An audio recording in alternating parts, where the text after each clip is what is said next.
আজকে আপনাদেরকে জানাবো স্টুডেন্ট ভিসায় কোন 5টা কান্ট্রিতে আপনারা আবেদন করলে সহজেই ভিসা পাবেন। আপনাদের ইন্ডিয়া যাওয়া প্রয়োজন হবে না, আপনারা বাংলাদেশ থেকেই ভিসা পাবেন। আমি যে দেশগুলো বলবো তার মধ্যে নাম্বার 5-এ হচ্ছে সাইপ্রাস। সাইপ্রাস যদিও বা সেনজেন কোনো রাষ্ট্র না, তবে ইউরোপীয় ইউনিয়নের একটি দ্বীপ রাষ্ট্র এবং অসম্ভব সুন্দর একটি রাষ্ট্র। আপনারা যদি সাইপ্রাস স্টুডেন্ট ভিসায় আবেদন করেন তাহলে বর্তমানে সাইপ্রাসের স্টুডেন্ট ভিসা আপনারা সাকসেস রেট 100% পাবেন। সাইপ্রাসের ক্ষেত্রে আপনাদের আইএলটিএস স্কোর কম হলেও সমস্যা নেই, আপনারা যারা 5.5 দিয়ে আবেদন করবেন আপনাদের ভিসা হবে। সাইপ্রাসে টিউশন ফি হচ্ছে ব্যাচেলরের জন্য 3000 ইউরো থেকে শুরু করে নিয়ে 7000 ইউরো, আর মাস্টার্সের জন্য হচ্ছে 3000 ইউরো থেকে নিয়ে শুরু করে 10,000 ইউরো। সাইপ্রাসের ক্ষেত্রে আপনারা যখন ব্লু কার্ড পাবেন, অর্থাৎ হচ্ছে আপনারা যখন এন্ট্রি পারমিট পাবেন, আপনারা সরাসরি সাইপ্রাস চলে যেতে পারবেন। এটা হচ্ছে সবচেয়ে ভালো দিক, আপনাদের ভিসার প্রয়োজন হবে না। যদিও বা আপনাদের স্টিকার দরকার পড়ে, তাহলে আপনারা আরো 2 সপ্তাহ ওয়েট করে আপনারা স্টিকার করে নিতে পারবেন বাংলাদেশে বসে। আমার লিস্টে 4 নম্বরে রয়েছে হাঙ্গরি। হাঙ্গরি হচ্ছে ইউরোপীয় ইউনিয়ন এবং সেনজেনভুক্ত একটি রাষ্ট্র। আপনারা হাঙ্গরিতে আইএলটিএস ছাড়াও যেতে পারবেন, তবে হচ্ছে আপনারা এই রিস্কটা নেওয়ার চেয়েও না নেওয়া ভালো। আপনারা আইএলটিএস করে মিনিমাম 5.5 স্কোর রেখে যদি আপনারা যান, আপনাদের ভিসা 100% থাকবে, আপনাদের যদি সব ডকুমেন্ট ক্লিয়ার থাকে। সো হাঙ্গরিতে লিভিং কস্ট খুবই কম।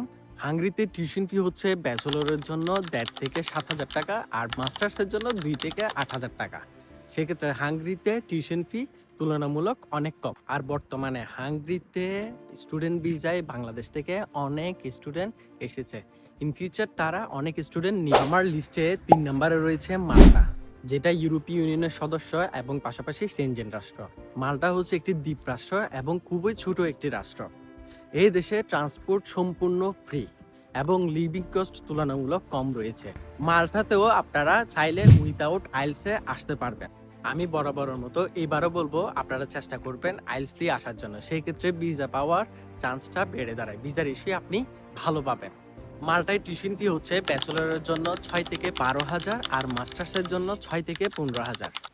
তবে মাল্টায় স্টুডেন্টরা অনেক ভালো ইনকাম করে থাকে, তারা তাদের পড়াশোনার লিভিং কস্ট বাদ দিয়ে কিছুটা সেভিংসও করতে পারে। মাল্টার ক্ষেত্রে আপনাদের টিউশন ফি আগে দেওয়া লাগবে না, আপনাদের ভিসার পরে আপনারা টিউশন ফি দিতে পারবেন। সো অন্যান্য ক্ষেত্রে যখন আপনারা টিউশন ফি দেন তখন তারা টিউশন ফির কিছু টাকা কেটে বাকি টাকা রিফান্ড করে। সো মাল্টার ক্ষেত্রে এই চান্স খুবই কম, কারণ হচ্ছে আপনারা ভিসার পর মাল্টায় টিউশন ফি দিচ্ছে। সো মাল্টা হতে পারে আপনার জন্য একটি বেস্ট ডেস্টিনেশন। আমার লিস্টের 2 নম্বরে রয়েছে ইউকে। ব্রিটেন আপনারা জানেন এডুকেশনের জন্য খুবই বিখ্যাত। সো আপনারা ইউকেতে আসতে পারবেন, আপনাদের যদি একটা ভালো স্কোর থাকে, আইএলটিএস স্কোর থাকে, আপনারা ইউকেতে আসতে পারবেন পড়াশোনার জন্য। ভিসা রেশিও খুবই ভালো, তবে ইউকেতে লিভিং কস্ট টিউশন ফি তুলনামূলক বেশি।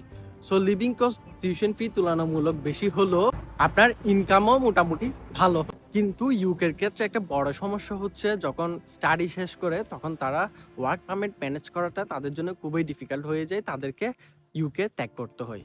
তো সেই ক্ষেত্রে আপনারা একটু ভেবে চিন্তে আসবেন। আপনারা যারা স্টুডেন্ট ওখানে পড়াশোনা করতে যেতে চাচ্ছেন, ইউকেতে যেতে পারেন, এখানে বরাবরের মতো ভিসা রেশিও খুবই ভালো রয়েছে। ইউকেতে টিউশন ফি হচ্ছে আন্ডার গ্রাজুয়েট 10 থেকে 25,000 পাউন্ড এবং মাস্টার্স হচ্ছে 9 থেকে 30,000 পাউন্ড। বাংলাদেশ থেকে অনেক স্টুডেন্ট ইউকেতে আসে এবং পাশাপাশি স্পাউস নিয়েও ইউকেতে আসতে পারে। আমার লিস্টের 1 নম্বরে রয়েছে ডেনমার্ক। ডেনমার্কও ইউরোপীয় ইউনিয়ন এবং সেনজেনভুক্ত একটি রাষ্ট্র। ডেনমার্কের স্টুডেন্ট ভিসা নিয়ে আমি অলরেডি একটি ভিডিও বানিয়েছি। এখানে আমি স্টুডেন্ট ভিসায় আপনারা ডেনমার্কে কিভাবে আসবেন, অ্যাপ্লিকেশন কিভাবে করবেন নিজে নিজে, পাশাপাশি হচ্ছে ডেনমার্কের কত খরচ লাগবে, সমস্ত সব ডিটেলস আমি ভিডিওতে আলোচনা করেছি। সো আপনারা ভিডিওটি দেখে আসতে পারেন এবং ডেনমার্কে আপনারা নিজে নিজে অ্যাপ্লিকেশন করতে পারেন। ডেনমার্কে স্টুডেন্টদের ইনকামের ক্ষেত্রে পাবলিক ইউনিভার্সিটিতে ইজি ইনকাম করতে পারে, আর প্রাইভেট ইউনিভার্সিটিতে অনেক সময় ইনকাম করাটা অসম্ভব হয়ে দাঁড়ায়। সো আমি যে 5টি দেশের কথা বলেছি, এখানে যদি আপনারা স্টুডেন্ট ভিসা অ্যাপ্লিকেশন করেন, আপনাদের যদি সমস্ত ডকুমেন্টস ক্লিয়ার থাকে, তাহলে আপনারা 100% ভিসা পাবেন। ধন্যবাদ, ভালো থাকবেন, আসসালামু আলাইকুম।